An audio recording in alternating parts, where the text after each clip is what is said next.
les pays et tous les peuples doivent pouvoir compter sur une fonction publique compétente, bien équipée et dotée de ressources suffisantes. La fonction publique doit être diverse et éthique. Elle doit être véritablement au service de la population, améliorant les vies des plus pauvres et des plus vulnérables. Je me permettrai de débuter ce discours par cette citation du précédent secrétaire général des Nations Unies, M. Ban Ki-moon, tant elle me semble traduire simplement et clairement ce que doit être cette journée. L'événement, il importe de le rappeler, est significatif. D'abord, en ce qu'il permet de mettre l'accent, bien sûr pour le large public, sur les principes fondamentaux de la fonction publique, à savoir la continuité du service, son adaptabilité aux besoins du public et le principe d'égalité dans la distribution du service. Ensuite, parce que la fonction publique est dynamique,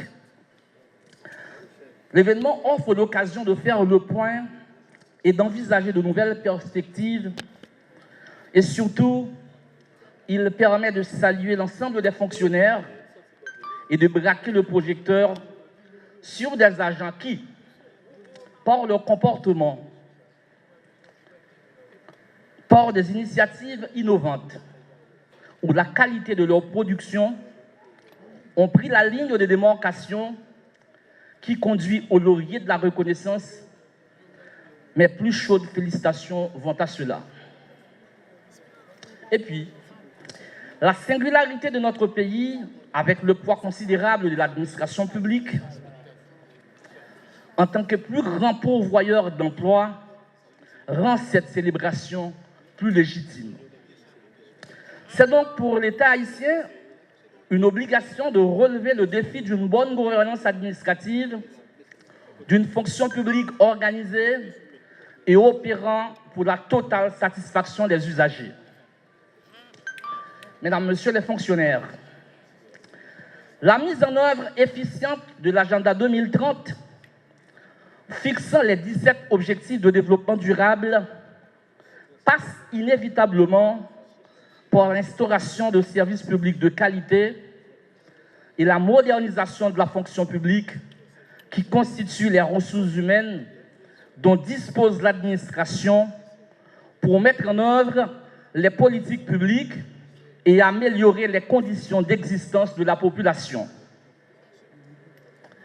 L'appui à la réforme de la fonction publique devient un sujet clé pour la transformation des institutions et se révèle en effet être un accélérateur de l'atteinte des ODD. L'adoption du programme de modernisation de l'État 2023 témoigne de la volonté de l'État haïtien à garantir une fonction publique efficace, plus attractive, plus compétitive, respectueuse de l'égalité des chances, de l'égalité des sexes, de l'équité de genre, du respect des droits des personnes à besoins spéciaux, des principes de déontologie et d'éthique, sans faire abstraction de la promotion du mérite et de l'excellence. Madame, Monsieur, l'axe 3 du pilier 1 du programme de modernisation de l'État PME 2023 a défini des actions visant à améliorer la gestion des ressources humaines par la mise en place d'une fonction publique revalorisée, d'où le thème retenu par l'OMRH pour la journée mondiale que nous célébrons aujourd'hui, une fonction publique rénovée au service des usagers. Cette célébration est l'occasion pour l'administration publique haïtienne, à travers Monsieur le Premier ministre, de mettre en avant et d'apprécier le dur labeur des agents de la fonction publique afin de susciter l'intérêt des jeunes à choisir et à poursuivre une carrière dans le secteur public. Mesdames, Messieurs les fonctionnaires, permettez-moi de saluer et de remercier le Premier ministre, son Excellence, le Dr Ariel Henry, ici présent avec nous, pour son engagement à poursuivre les travaux de rénovation de la fonction publique et de l'appareil administratif de l'État en soutien au développement socio-économique et durable du pays. Mesdames, Messieurs, le vocabulaire que je veux utiliser ne saurait exprimer la profondeur de la gratitude et de la reconnaissance de l'administration publique à votre égard pour vos nombreux sacrifices, votre dévouement et votre esprit de service.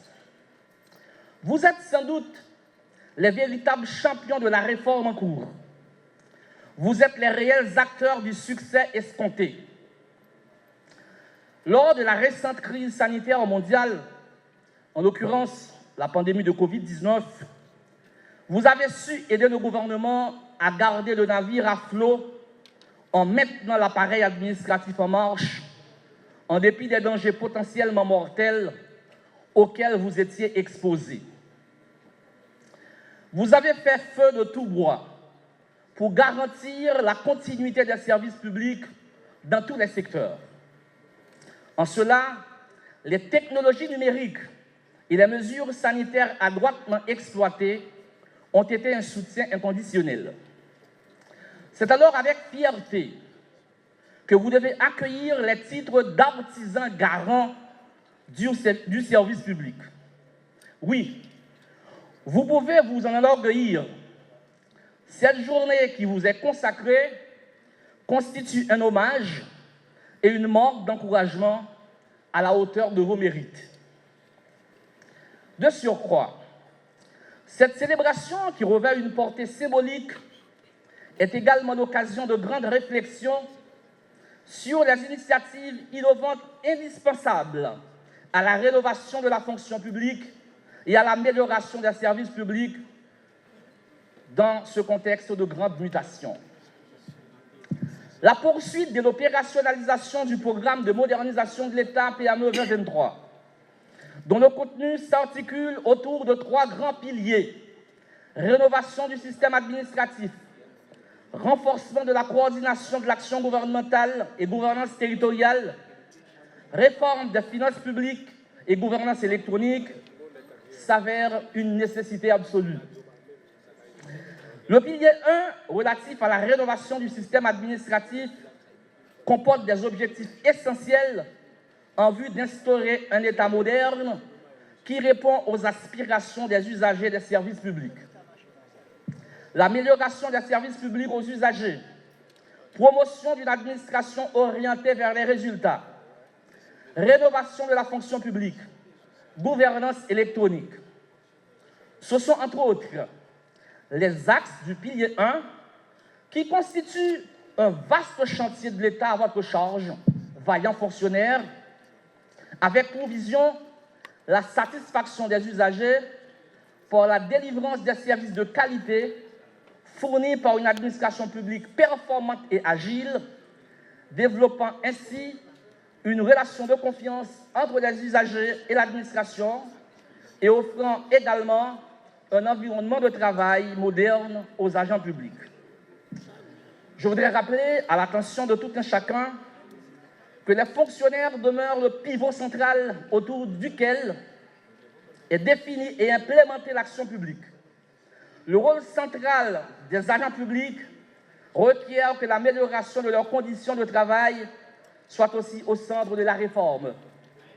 À ce titre, l'axe 3 du PME 2023 prévoit un ensemble d'actions visant, entre autres, à organiser la carrière dans la fonction publique, lui doter d'un système de rémunération équitable et incitative, améliorer l'environnement de travail, favoriser le développement des compétences des fonctionnaires. En dépit des contraintes de toutes sortes, je voudrais vous garantir qu'en collaboration avec les parties prenantes, l'OMRH s'attelle à mettre en œuvre les actions visant à redynamiser les ressources humaines de l'administration publique et à améliorer les conditions socio-professionnelles de nos fonctionnaires. Mesdames, Messieurs les fonctionnaires, au nom du Premier ministre ici présent, chef de l'administration et en mon nom propre, en qualité de coordonnateur général de l'OABRH, je vous renouvelle l'expression de mes dignes hommages et voudrais, pourquoi ne pas le dire, vous demander de continuer à consentir ces gigantesques efforts qui garantissent la continuité des services publics et à coup sûr contribuent à la pérennité de l'État. Une fonction publique rénovée au service des usagers, oui, nous y parviendrons grâce à vous et avec vous dans l'intérêt de la grande collectivité. Qu'il me soit permis de saisir cette opportunité pour remercier nos partenaires nationaux et nos amis de la communauté internationale pour leur appui technique et financier à la mise en œuvre du PME 2023. Mes remerciements vont en particulier au Programme des Nations Unies pour le développement à travers le projet d'appui à la gouvernance locale et au développement territorial, AJLDT, qui n'ont jamais ménagé leurs efforts pour accompagner l'État haïtien dans ses actions de réforme. Je salue la présence de la représentante résidente active du PNUD en Haïti, Mme Stéphanie Zibel, ainsi que le directeur du projet AGLDT, M. Erwin Gentil.